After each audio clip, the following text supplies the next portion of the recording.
Ya, sahabat suara Sidoarjo, selamat pagi, Assalamualaikum. Pagi ini saya Tika Amsar kembali menemani Anda ya di program Safety on the Road, sahabat yang akan selalu menemani aktivitas pagi Anda dari jam 7 sampai jam 8 pagi.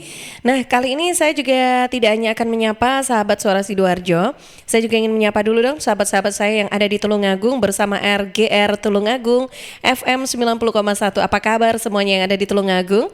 Pagi yang cerahkah di Tulungagung? Mudah-mudahan juga sama ya, secara matahari pagi di Sidoarjo kali ini. Ya, saya juga ingin sapa dulu yang ada di Trenggalek bersama dengan Praja Angkasa Trenggalek FM 88,9. Apa kabar Trenggalek? Selamat pagi semuanya. Ya, senang sekali saya juga berkesempatan pagi ini untuk menyapa semua sahabat-sahabat saya juga yang saat ini berada di Nganjuk bersama Ersal Nganjuk FM 100,105,3 ya. Wow, pagi Nganjuk. Kalau ingat Nganjuk, saya selalu ingat kondisi pagi yang biasanya tuh selalu identik dengan dingin gitu cuacanya di sana atau suasananya ya. Kalau pagi ini gimana ya? Hangatkah atau tetap aja dingin gitu ya? Jadi kangen pengen ke Nganjuk deh.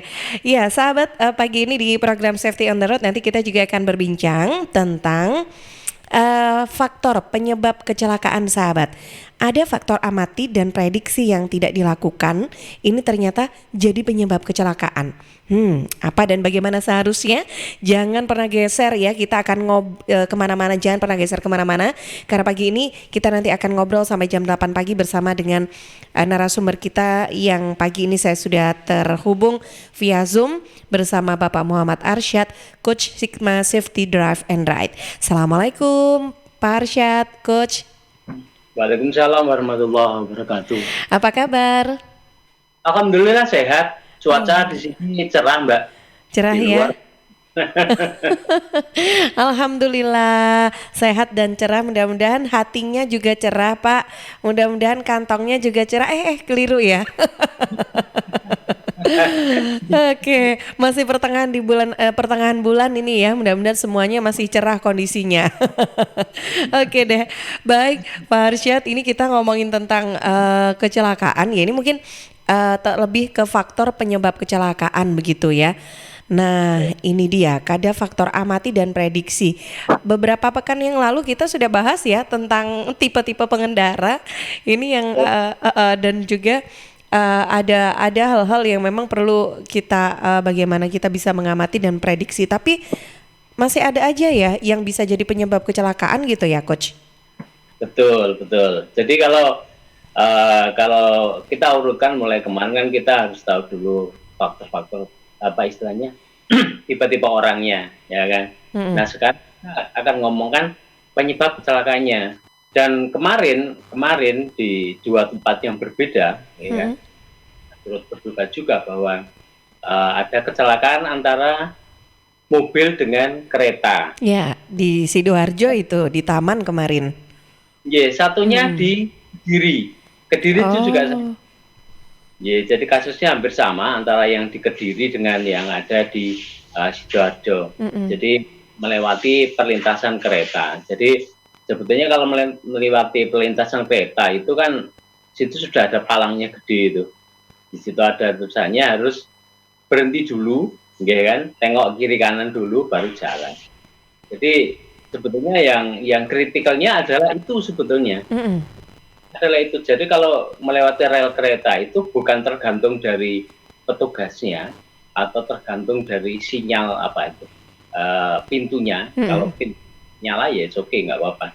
Tapi yang penting adalah pada saat akan masuk ke melewati rel kereta itu kita harus ya mau nggak mau harus ngecek seperti itu. Jangan percaya sama apa istilahnya. Jangan percaya sama alat gitu loh. Itu. Jadi tetap kita secara visual kita harus melihat.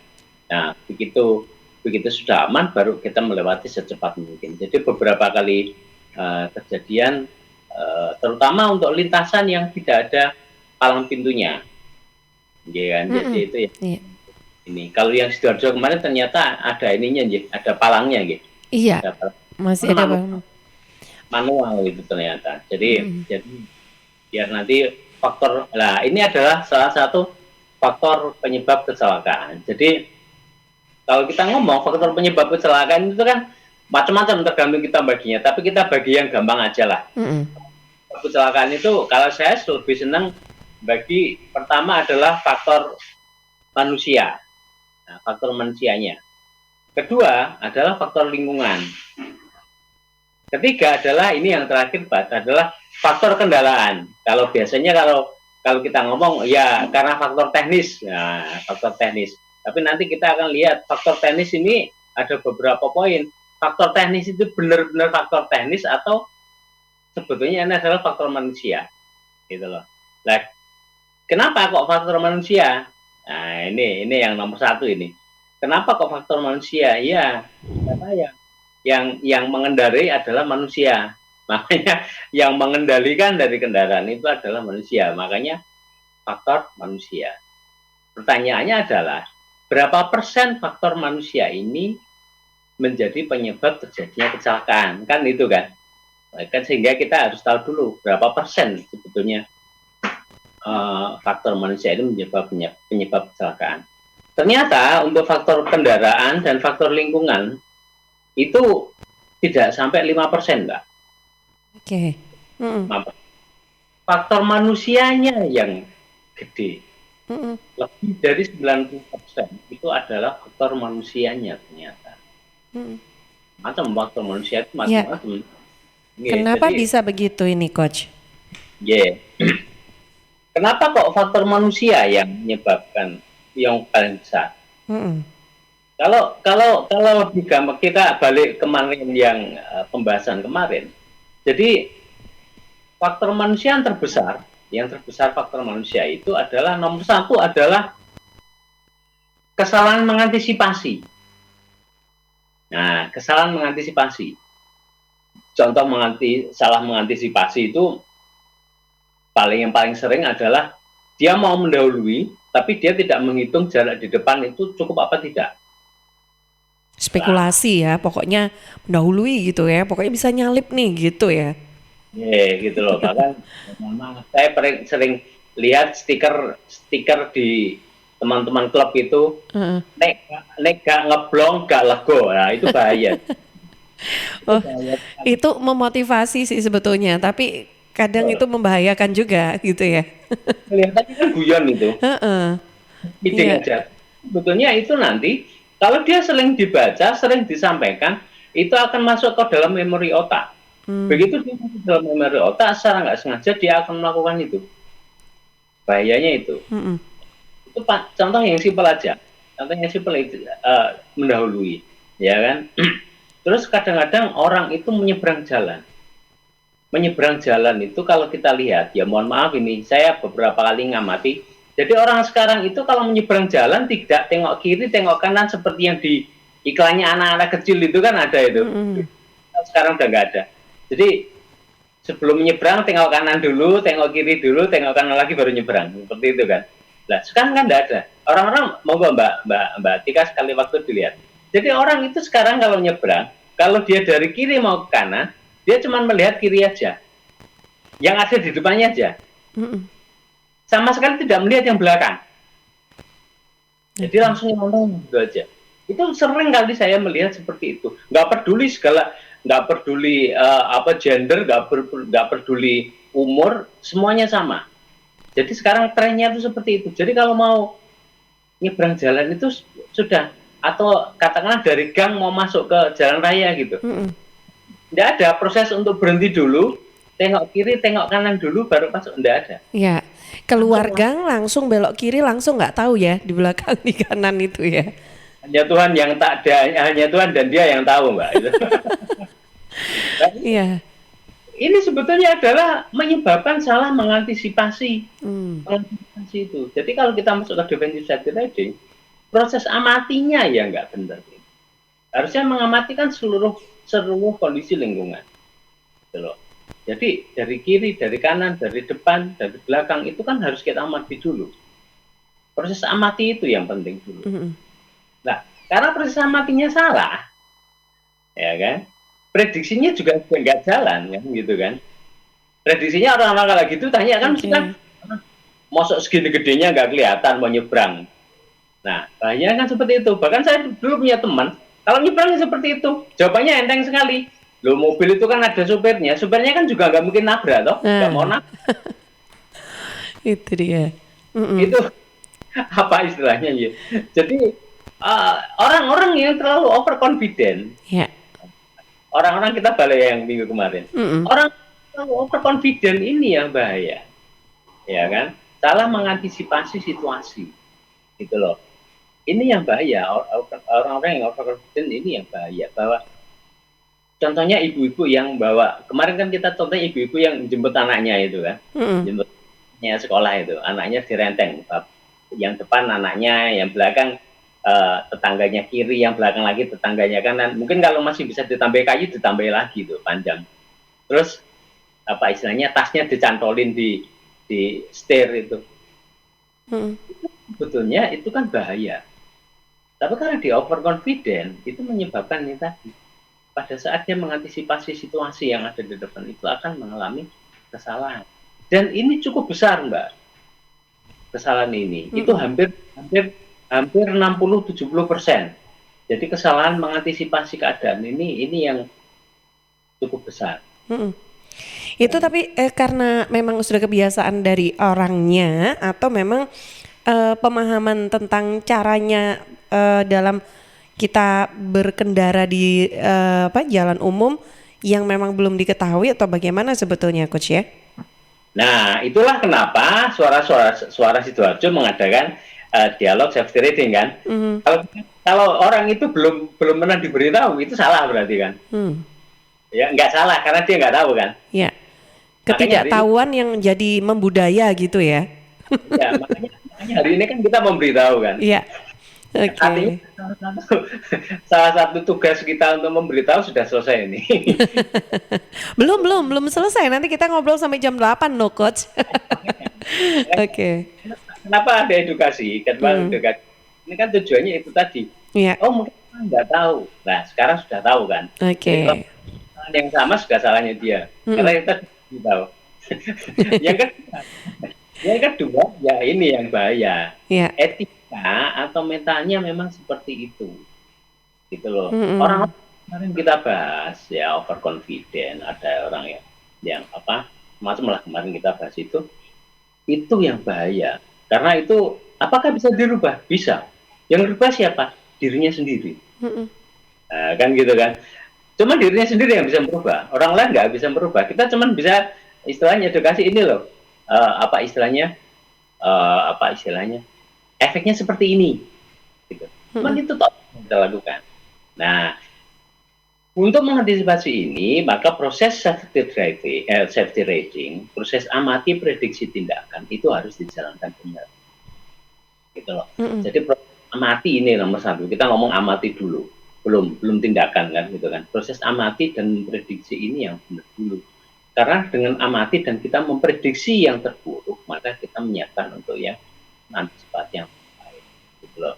Jadi yang satu ini berarti harus diingat. Mengantisipasi situasi dan jangan sekali-sekali menyampaikan wah selamat atau enggak opo jari Gusti Allah itu enggak boleh.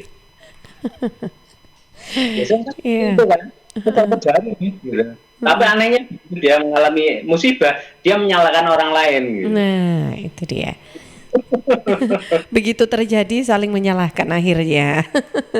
Oke. Istiqomah dengan ucapannya kan harusnya nggak nyaling menyalahkan dia. Karena itu sudah takdir ya udah selesai. Gitu. Oke, ini baru pertama ya coach ya, kesalahan antisipasi situasi yang kita bahas pagi ini terkait dengan kecelakaan faktor penyebab kecelakaan begitu coach ya. Nah nanti kita masih akan bahas yang lainnya dan sahabat Suara Sidoarjo, RGR Tulungagung dan Praja Angkasa Trenggalek juga RSL Nganjuk. Pagi ini saya juga undang Anda semua untuk bisa bergabung juga bersama saya dan juga Coach Arsyad dari Coach Sigma Drive Safety Drive and Ride. Nah, Anda bisa gabung pagi ini, silakan yang di Sidoarjo bisa telepon ya di 0318961514. Ini teleponnya boleh kok. Kalau yang di Tulungagung, yang ada di Trenggalek ataupun yang Nganjuk mau telepon langsung ke 0318961514 boleh, atau yang mau WhatsApp untuk sharing pertanyaan, punya pengalaman, Anda bisa gabung di WhatsApp ya di 0821 3264109. Yang lagi nonton juga di YouTube Suara Sidoarjo Live, silakan bisa komen juga di kolom chat ya. Nah, pagi ini nanti kita akan lanjut lagi ngobrol bersama Coach Arsa, tapi saya jeda dulu sebentar ya untuk beberapa informasi yang akan lewat berikut ini.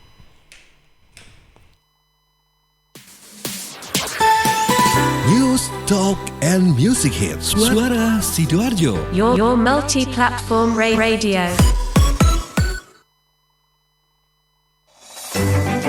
PT Inet Global sejak tahun 2005 bergerak di bidang ICT, Information and Communication Technology, Internet Service Provider atau ISP, web hosting dan domain, fiber optic system, dan satelit atau VSAT, memberikan layanan jasa koneksi internet ke seluruh dunia dengan kecepatan tinggi dan harga yang kompetitif. Juga memberikan solusi dan jasa konsultasi pendistribusian koneksi internet, menyediakan solusi ICT yang komprehensif, terpadu, dan disesuaikan bagi pengguna yang mencakup data infrastruktur, managed service, cloud computing, IT services, serta layanan digital yang fokus untuk memanfaatkan peluang yang mendukung dan menambah nilai pada bisnis utama tiap customer. Untuk layanan dan servis Inet, hubungi kantor pusat Jalan Kuningan Barat nomor 8 Jakarta. Telepon 021 299 66900. Kantor Surabaya, Intiland Tower lantai 11, Jalan Panglima Sudirman 101-103 Surabaya.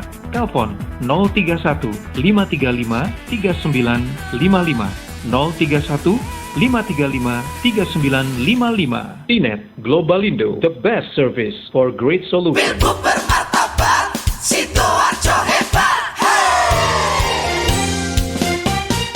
Sidoarjo, yuk podo semangat. Kita sambut pilkada serentak. Ajak sanak saudara memberikan suara untuk masa depan Sidoarjo. Ojo lali hari Rabu 9 Desember 2020.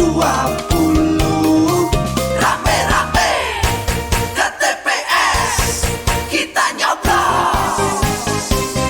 Yuk warga Sidoarjo, pakai hak pilih kita untuk milih bupati dan wakilnya. Sukseskan pilgub langsung, umum bebas rahasia, jujur adil serta bermartabat. Yuk warga Sidoarjo, pakai hak pilih kita untuk milih bupati dan wakilnya. Sukseskan pilgub langsung, umum bebas rahasia, jujur adil serta bermartabat.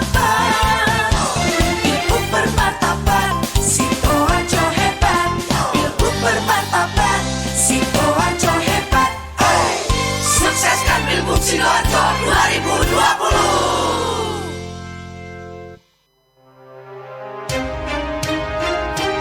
Sahabat, kita tahu bahwa merokok dapat mengganggu kesehatan, apalagi rokok ilegal.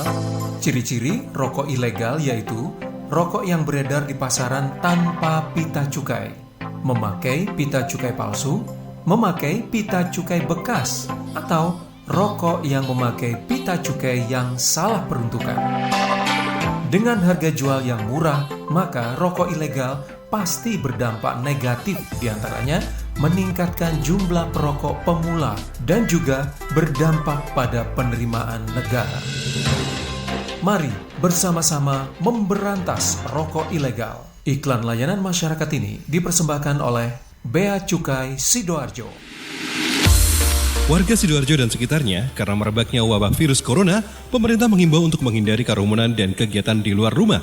Untuk itu warga Sidoarjo dan sekitarnya yang akan melakukan pembayaran pajak kendaraan bermotor bisa lewat layanan online.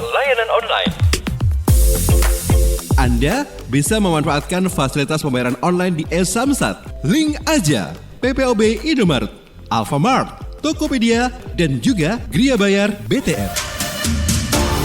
Manfaatkan juga diskon berupa pemotongan nilai pokok pajak kendaraan bermotor khusus untuk warga Jawa Timur. 15% untuk roda 2 atau 3 dan 5% untuk roda 4 atau lebih. Berlaku sampai 31 Agustus 2020. Informasi ini disampaikan oleh kantor bersama Samsat Sidoarjo Kota dan Krian. Suara Sidoarjo, lembaga penyiaran publik lokal pemerintah Kabupaten Sidoarjo. Ya, sahabat, kembali di program Safety on the Road. Pagi hari ini kita masih bahas tentang faktor penyebab kecelakaan ya. Yang pagi ini juga ingin gabung, saya masih tunggu ya. Silakan bisa telepon 0318961514 atau WA di 0821326409. Nah, kita masih bersama dengan Coach Arsyad. Ya, Coach, ini kalau tadi adalah yang pertama, kesalahan antisipasi situasi. Hal lain apa ini yang juga ternyata pengaruh nih dalam terjadinya kecelakaan, Coach? Silakan. Jadi kalau tadi kan salah mengantisipasi, berarti salah prediksi. Berikutnya yang menduduki sekitar 25% dari kesalahan itu adalah karena prediksinya salah, maka tindakannya, keputusannya juga salah. Keputusannya salah. Contohnya, kadang-kadang ada di pinggir jalan, ada orang mau nyebrang nggak jadi. Kalau seperti itu kita ragu jangan nyebrang. Karena kalau kita nyebrang itu jadi kecelakaan. Ya. Itu contohnya seperti itu. Sama kayak tadi kita ngomong masalah mendahului itu kan, nyalip kendaraan lain. Nyalip enggak ya? Cukup enggak ya? Itu kan berarti kita kan ragu, Mbak. Galau ya. Ragu lah itu jangan. Iya. Dan ini satu hal yang penting. Kemampuan orang untuk bisa memprediksi jarak itu aman atau tidak dan pengambilan keputusan tepat itu baru muncul pada usia 16 atau 17, antara itu. Biasanya 16 itu mulai muncul, tapi 17 itu biasanya sudah istilahnya sudah sempurnanya di usia 17. Makanya hati-hati sekali pada saat anak-anak kita, adik-adik kita itu yang masih pemula itu menggunakan motor itu hati-hatinya di situ. Karena sebetulnya proses ini yang belum jalan. Makanya tadi Mbak Tika ngomong kan, wes pokoknya alip aja. Itu bahaya gitu loh. Yeah. Bahayanya di situ. Contoh ambil keputusan yang salah. Banyak orang mengambil keputusan yang salah akibatnya terjadikan kecelakaan itu banyak. Nggak cuma pada saat jalan, salah ngambil keputusan. Contohnya ini, kendaraannya ada masalah. Kendaraannya pada saat akan berangkat ada masalah di rem. Ya kan, tetapi karena sudah tergesa-gesa atau apa, wes gak apa-apa nanti dibenerin gini-gini aja sementara aja, atau digunakan apa istilahnya ya pokoknya di jumper aja atau apa. Ini sebetulnya adalah kesalahan mengambil keputusan. Efeknya nanti adalah rem tidak berfungsi dengan baik. Lah, apakah remnya yang salah? Faktor teknis? Bukan, ini faktor manusia sebetulnya. Ini contoh mengambil keputusan yang salah. Jadi kendaraan itu kalau memang tidak sehat jangan dipakai. Nah, kenapa? Efeknya apa kalau salah mengambil keputusan ini? Efeknya adalah belakangnya. Salah mengoperasikan, itu juga bahaya juga. Karena kita salah mengambil keputusan itu tadi, dada dan kaget. Yang istilahnya terjadi kalau salah operation ini, biasanya kalau kita adaptasi proses kita lambat. Gampang. Biasanya mobilnya manual, ya kan? Beli mobil baru, matic. Nah, ini kadang-kadang terjadi juga. Mau mundur, mau maju, keliru mundur. Beberapa kali kejadian bahwa di tempat parkir ada mobil jatuh dari tempat parkir, setelah ditelusuri ternyata drivernya ini baru ganti dari manual ke matic. Nah, ini yang bahaya. Terus pertama itu, contohnya salah pengoperasian adalah salah menggunakan rem. Nah, ini biasanya kalau cara menggunakan rem itu yang simpel aja. Biasanya kalau kita lihat di jalan itu kan orang-orang kan tangannya, jarinya kan ada di atas rem kan, Mbak. Dua jari atau satu jari lah ada di atas rem. Kalau kita tanya, kenapa seperti itu? Biar cepat ngeremnya, seperti itu kan. Sebetulnya kalau dua jari ini, jari telunjuk dan jari tengah ini ada di atas rem, dua jari ini terlalu kuat sebetulnya cara ngerem secara mendadak. Jadi kalau direm mendadak, beliau mengalami masalah terus melakukan pengereman secara mendadak, maka otomatis roda depan akan terkunci. Nah, kalau sudah terkunci, ya kan, ini sebetulnya salah pengoperasian, bukan salah teknis. Gitu loh. Jadi salah manusianya, faktor manusianya. Kita belum ngomong faktor lingkungan parban belum. Jadi kadang-kadang orang ngomong itu remnya yang bermasalah, padahal sebetulnya enggak. Sebetulnya adalah salah pengoperasiannya, gitu loh.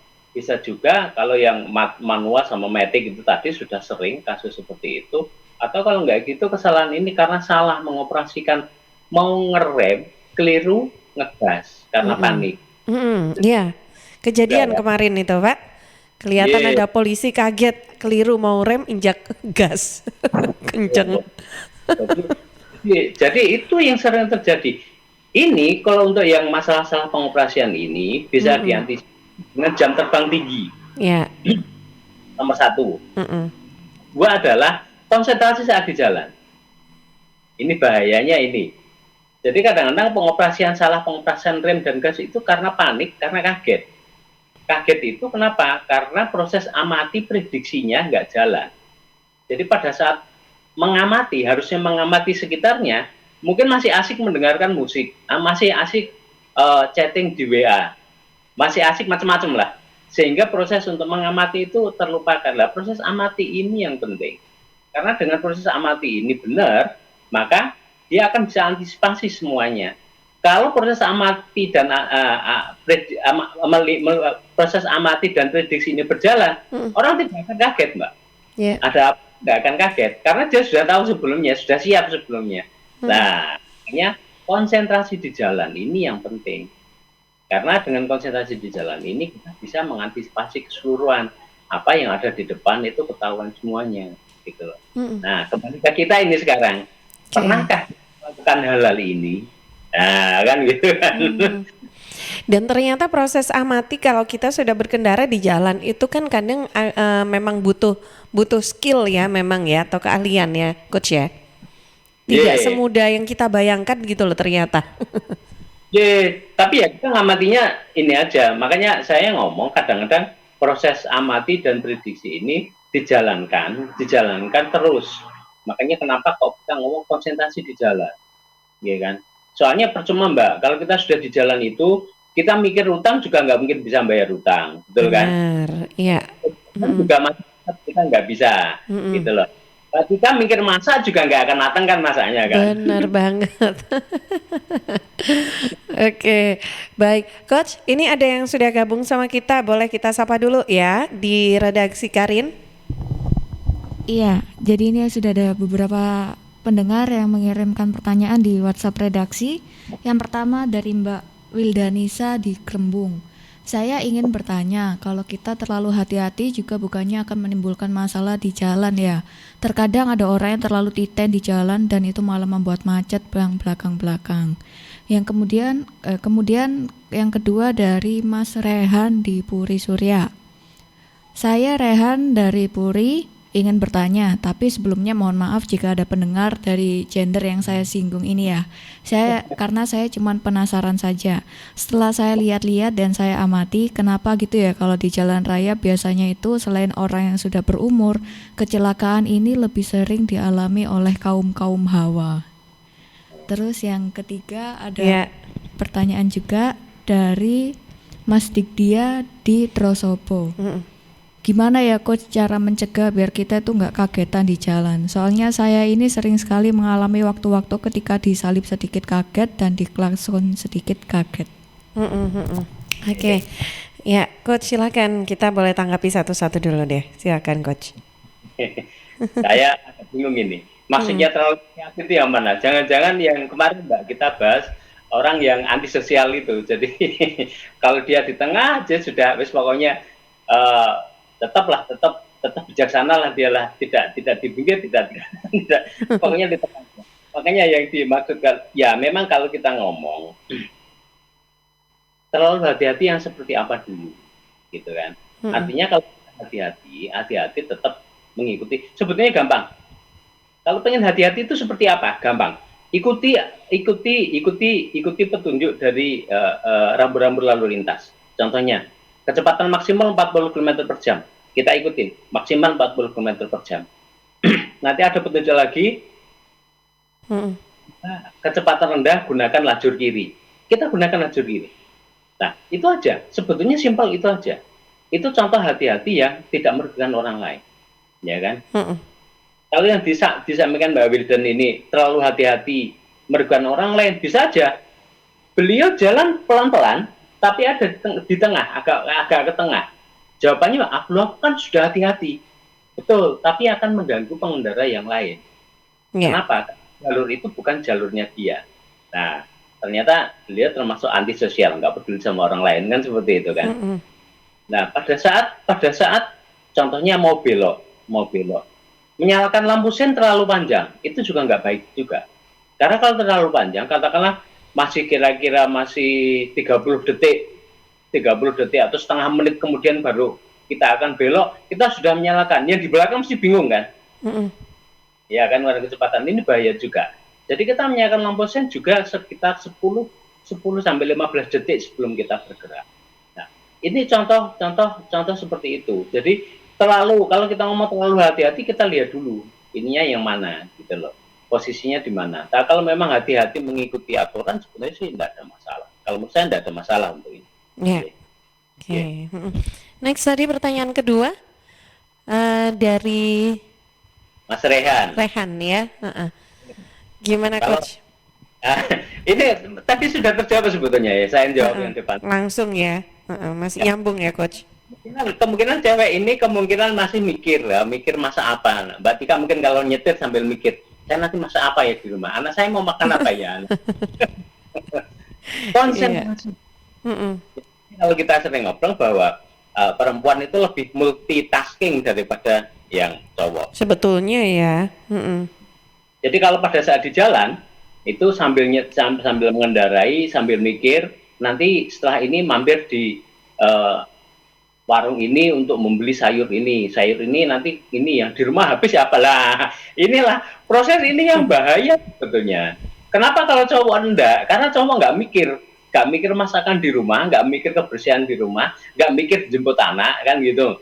Lah bedanya di sini sebetulnya. Kenapa kalau Mas Rehan tadi nyampaikan kenapa kalau lebih banyak misalkan ya karena proses untuk konsentrasinya ini yang kadang-kadang berkurang. Gitu. Jadi nah, ini kita pesan buat yang perempuan bahwa kalau di jalan fokus di jalan karena memang ternyata kalau kita mikir macam-macam tidak akan selesai juga gitu. Masakan juga tidak akan kering, tidak akan masak kan gitu kan. Iya. Kalau cucian pada saat musim hujan, cucian di luar terus hujan, nggak usah dipikir cuciannya gimana, karena mesti sudah jelas bahwa cuciannya mesti dibilas lagi sama Gusti Allah kan gitu kan. Berarti tadi kita proses bilasnya kurang bersih, nanti dicuci lagi belakangan, gitu kan.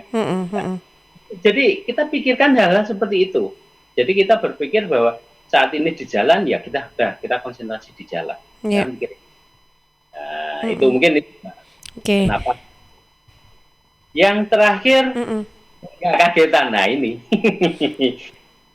Bahaya ya Coach kalau begitu ya Coach ya. Kalau gampang kaget terus berkendara itu apa masih diizinkan ya nyetir sendiri gitu?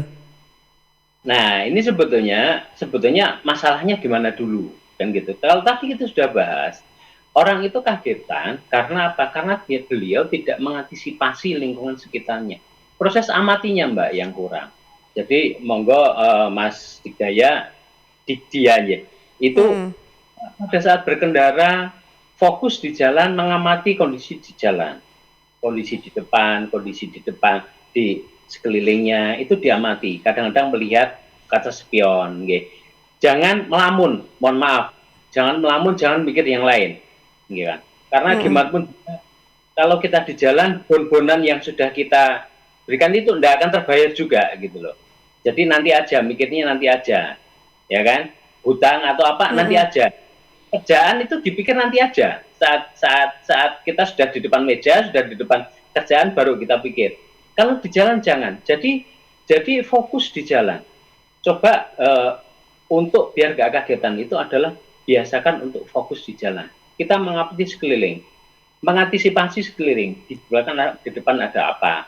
Oh, kira-kira ada kendaraan. Oh, jangan-jangan kendaraan itu. Lah kita melatih itu, Mbak. Melatih itu. Serta jangan lupa juga kaca spion digunakan. Jadi sepersekian detik, ya sekilas saja kita melihat sekilas kaca spion. Dengan begitu kita pasti apa yang ada di belakang kita, apa yang ada di depan kita, apa yang ada di kanan kita. Coba itu aja. Dengan melatih itu, insya Allah tidak akan kagetan lagi. Karena kita apa istilahnya proses mengamatinya harus lebih baik. Mungkin itu Mbak Tika. Ya, oke, baik. Yang sudah bergabung, terima kasih untuk pertanyaannya. Saya juga masih punya kesempatan ya, satu sesi lagi nanti untuk bisa sharing bersama Coach Arsyad. Karena kita juga masih ada hal lain ya Coach, tentang kendaraan dan lingkungan ini Coach yang belum kita bahas ya. Nah, nanti kita akan bahas Coach, ini sudah waktunya lagi. Saya masih simpan beberapa informasi ya untuk sahabat Sidoarjo, harus saya hadirkan dulu. Nanti setelah jeda beberapa informasi ini akan kita lanjutkan kembali masih di program Safety on the Road. Suara Sidoarjo, lembaga penyiaran publik lokal pemerintah Kabupaten Sidoarjo. Sahabat, air adalah 2/3 dari komponen penyusun tubuh kita. Pilihlah air yang bukan hanya untuk melepas dahaga, tapi juga punya nilai lebih.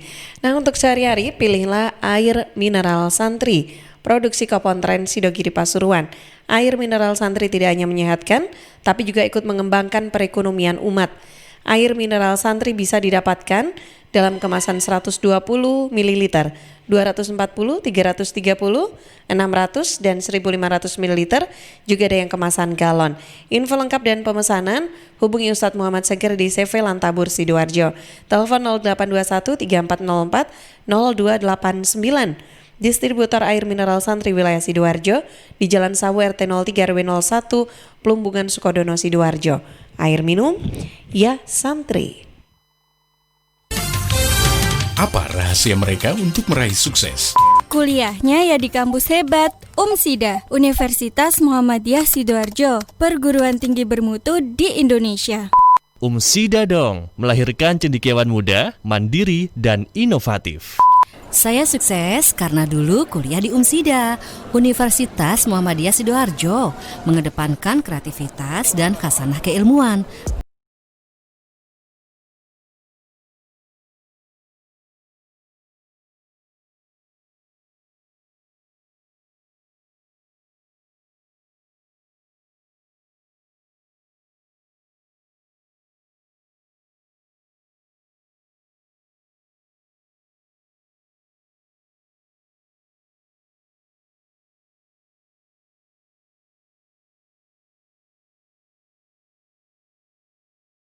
Sarjana, UMSIDA, pilihan tepat generasi hebat. Ambo dapat kabar, keceknya dana desa di kampung Ambo tidak sampai 1 miliar do. Loh. Kok iso? Di kampungku sampai 1 miliar loh. Bah, tak percayanya aku. Di kampungku setengahnya pun tak sampai. Macam mana itu? Apa nih? Kenapa bisa beda-beda macam itu? Sudah, tidak usah ribut. Saya teh yang belum dapat malah biasa aja. Ibu-ibu jangan ribut. Dengar dulu nih karena radio. Pak desa nggak bisa tiba-tiba mau bikin SMA gitu ya. Gitu. Jadi memang harus ada pemahaman atau kompetensi yang baik dari aparat desa itu untuk merencanakan pembangunan. Belum lagi pertanggungjawabannya. Setiap uang yang dikeluarkan tentu harus dipertanggungjawabkan ya. Dapat dana desa itu penting. Lebih penting lagi, penyaluran dana yang tepat sasaran dan transparan. Tapi yang sangat penting, bagaimana kita mengawasi penggunaan dana desa dan mau melaporkan jika terjadi kecurangan. Ayo, kawal dana desa untuk kesejahteraan rakyat. Tisu, masker, hand sanitizer, apalagi ya? Situ mau kerja atau mau camping sih? Kayak mau naik gunung aja. Hello, selama ini kemana aja? Ini yang perlu disiapin buat adaptasi kebiasaan baru alias new normal. Sekarang ini kita kudu dan harus terbiasa dengan kebiasaan hidup sehat, bersih, sesuai protokol kesehatan.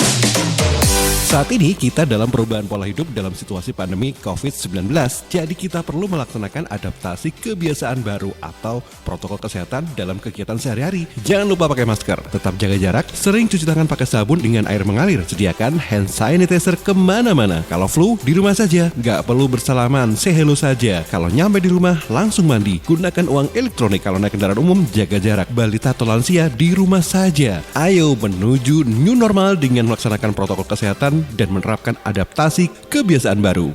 Hei, udah jam berapa nih? Kebiasaan telat juga masuk new normal ya? Ada yang kurang satu, uang sakunya belum. Iklan layanan masyarakat ini persembahan Dinas Kesehatan Kabupaten Sidoarjo. Siska.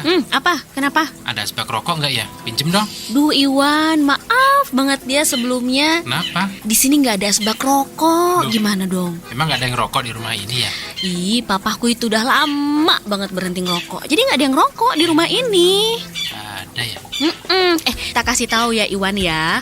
Kalau kamu ngerokok di ruangan itu juga bahaya loh. Pertama nih, zat beracun dari asap rokok kan nempel di dinding, karpet, perabotan. Itu kan bakal dilepaskan lagi ke udara.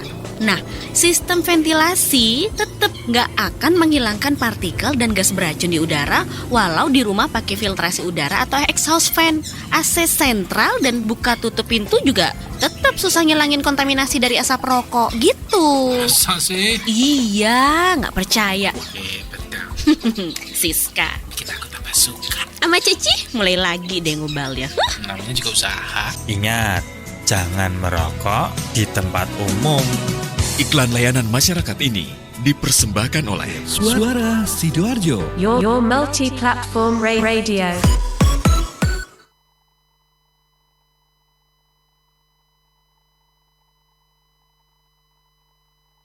Suara Sidoarjo, lembaga penyiaran publik lokal pemerintah Kabupaten Sidoarjo. Iya, kembali di program Safety on the Road masih bersama dengan Coach Arsyad. Ya, Coach. Nah, ini kita sudah bisa bergeser ke faktor kendaraan dan lingkungan kah? Yeah. Setelah kita lihat manusia tadi, semoga kita yang kemarin salah nggak apa-apa. Salah terus sudah kita sampaikan seperti itu kan nggak salah lagi, Mbak. Iya. Gitu. Jadi sekarang insya Allah sudah tidak ada faktor belum diberitahu, sudah diberitahu Mbak Tika kan gitu kan. Sekarang faktor lingkungan. Nah, faktor lingkungan itu clue-nya atau petunjuknya adalah perubahan atau pengenalan lingkungan yang kurang itu yang menyebabkan terjadinya kecelakaan. Jadi kalau sekarang mungkin agak beda ya. Kalau biasanya kecelakaan lebih banyak terjadi saat musim hujan. Kenapa? Karena ada air di antara kita kan gitu kan, di antara ban. Iya. Ada air di antara ban dan aspal itu ada air di antara mereka. Lah itu yang menjadi masalah sebetulnya. Ada salahnya pengenalan lingkungan ini harus kita ketahui. Contohnya kita akan berkendara ke suatu daerah, ya kan? Ternyata daerah di sana itu jalannya mungkin di dalam tanda kutip jalannya rusak. Kita tidak mengantisipasi itu. Nah, ini akan menjadi penyebab kecelakaan. Contohnya adalah kita nggak tahu kalau daerah tersebut jalannya banyak yang berlubang. Tapi karena kita sok yakin aja, overconfident, motornya baru, bannya baru, enggak kan? Pakai ban impor, padahal belum tentu ban impor itu bagus. Langsung digas, apalagi motornya motor yang sisinya gede itu, Mbak. Iya kan? Ya, gas terus. Ternyata di situ banyak lubang. Nah, jadi proses ini yang bahaya. Atau kalau nggak gitu, jalan situ biasanya aman, lancar dan sebagainya. Ternyata kita nggak tahu. Itu tadi ternyata ada tumpahan pasir. Nah, ini adalah faktor lingkungan yang bisa menyebabkan terjadinya kecelakaan. Selain kalau kita ngomong kalau karena hujan, karena angin, kalau karena kita lewat tiba-tiba ada ranting yang patah, ya itu adalah faktor lingkungan. Itu sering kali terjadi seperti itu, ya kan? Makanya kalau kita ngomong saat kita berkendara ada namanya road plan. Kita merencanakan perjalanan. Jadi kita harus tahu road plan itu kita akan lewat mana, daerahnya seperti apa, mengantisipasinya seperti apa, gitu. Ini yang penting. Karena kalau kita sama sekali blank lah itu yang bahaya. Karena sekarang kan gampang kan, Mbak. Kalau sekarang kan gampang, apa istilahnya menggunakan internet kan macam-macam, informasi kan macam-macam. Kita Google Map bisa, bahkan sampai ke tahu kondisi daerah situ seperti apa kita bisa kan gitu kan. Pakai Waze bisa, macam-macam lah. Pakai GPS macam-macam semuanya bisa. Jadi kita kumpulkan informasi sebanyak mungkin. Kalau belum tahu informasi daerah tersebut, agar kita tidak mengalami masalah, kita tanya ke penduduk sekitar.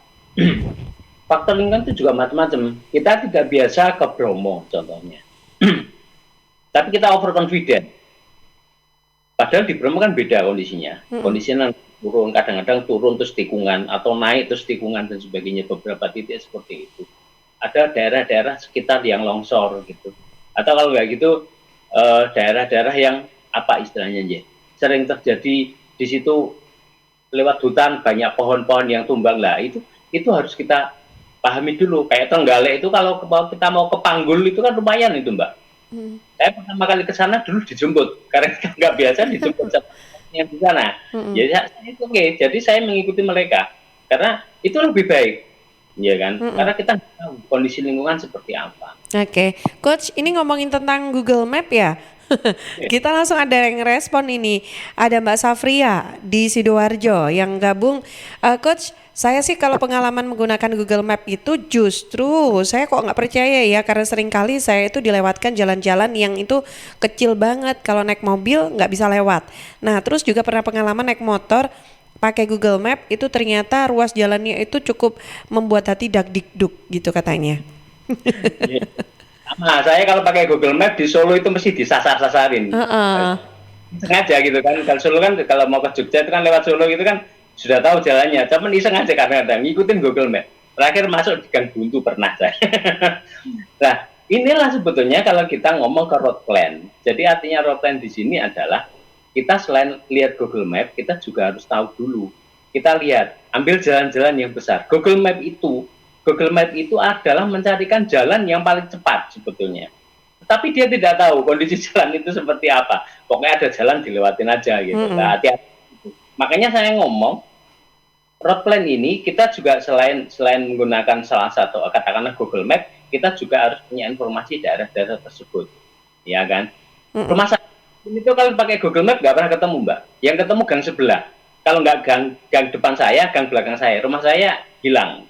Jadi nggak pernah ketemu. Jadi seperti itu. Jadi tetap harus di cross check, ya kan? Informasi ini harus di cross check dari beberapa media, jangan cuma satu aja. Itu mungkin lebih baik, mungkin gitu ya, Mbak. Oke, baik. Ya, nah ada yang gabung lagi kah, Karin? Nggak ada? Udah. Oke, Coach, ini waktu kita kan tinggal sekitar 2 menit lagi. Silakan, ini mungkin poin penting apa sekali lagi yang perlu kita tekankan lagi untuk pendengar ataupun sahabat Suara Sidoarjo, Tulungagung, di Trenggalek ataupun yang ada di Nganjuk tentang faktor penyebab kecelakaan, Coach. Ada satu penyebab yang kita belum sempat kita bahas sekilas saja tentang kendaraan. Kendaraan ini pastikan kendaraan dalam kondisi bagus.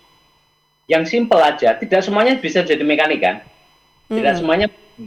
Jadi salah satu caranya adalah apabila kendaraan tersebut rasanya kok beda dari sebiasanya, artinya ada banyak perbedaan dari cara mengendarai biasanya, itu kalau ingin kita bisa memperbaiki, segera kita bawa ke bengkel untuk melakukan pengecekan.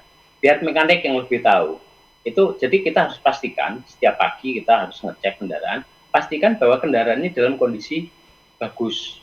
Jangan sampai kita gambling, wah paling nggak apa-apa, nanti nggak apa-apa, nggak boleh. Jadi kita kan untuk kendaraan ini adalah harus dalam kondisi bagus. Nah, dulunya dari semua faktor kecelakaan ini, yang nomor satu adalah ternyata penyebab terbesar adalah faktor manusia.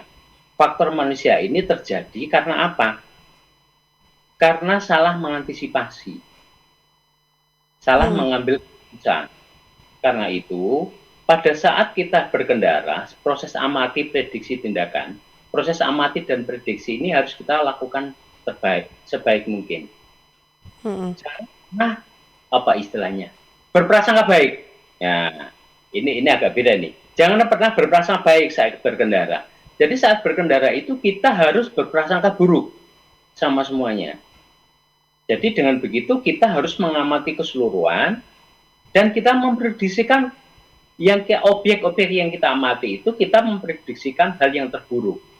Dengan begitu kita sudah bisa mengantisipasi kira-kira tindakannya apa. Nanti kalau mereka bereaksi atau apa, kita nggak kagetan lagi. Ya kan? Jadi kalau kita nggak kaget, maka kita bisa ngambil keputusan dengan tepat. Remnya tetap kita bisa nginjak rem, bukan keliru nginjak gas. Nah, itu contohnya seperti itu. Mungkin itu Mbak Tika yang bisa saya sampaikan, Mbak Tika. Oke, baik. Coach, terima kasih banyak untuk waktu sharingnya pagi ini. Mudah-mudahan bermanfaat ya. Semakin menjadi pengendara yang lebih baik pastinya ini kalau kita sering ngobrol. Karena terus terang setelah kita ngobrol tentang jenis-jenis pengendara kemarin, saya tuh di jalan juga akhirnya mengamati, benar-benar mengamati, mempraktekkan gitu secara tidak sengaja ya. Ternyata di jalan itu benar-benar, oh akhirnya saya paham gitu ya. Mudah-mudahan kefahaman saya ini juga dirasakan oleh semua yang sedang mengikuti dialog kita pagi ini Coach ya. Terima kasih untuk Coach Arsyad. Salam sehat selalu, insya Allah ketemu lagi pekan depan ya. Amin. Oke. Assalamualaikum. Waalaikumsalam warahmatullahi wabarakatuh.